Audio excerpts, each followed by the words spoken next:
unboxing. Igatahes unboxime selle nurmepaki. Samal ajal, kui ma räägin, reaalselt niisugune crazy nädal mul koolis oli ja mis mingi järgmine nädal ootab ja okay, not sponsored, aga reaalselt mul oli esmaspäeval, mul oli iga nädal, oh my god, mul oli iga päev see nädal mingi töö.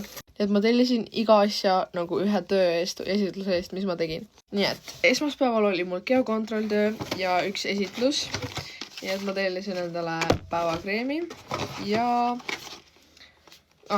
kollageeniga öökreemi. Seda ma ilmselt tahtis tegelikult, et selle ma annan talle. Teisipäeval oli mul inkastöö, nii et sellepärast võtsin endale ühe kätekreemi.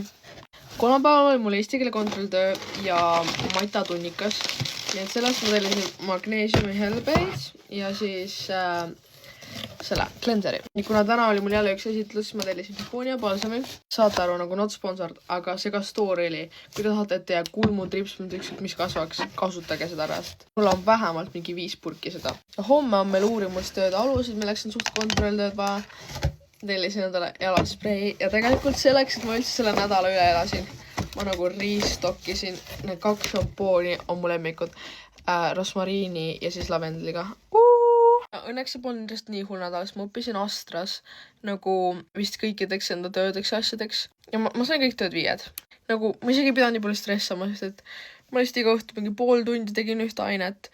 Mingi flashkaarte, kuulasin podcast'i sealt ja kõik läks ennast nii lebalt. Tehke ka endale Astraga nagu nädal lihtsaks ja kui teil oli üldse motivatsiooni, siis mõelge, et iga töö, mis te saate hea hinde või teil tuleb, siis tellige endale midagi head. Ciao!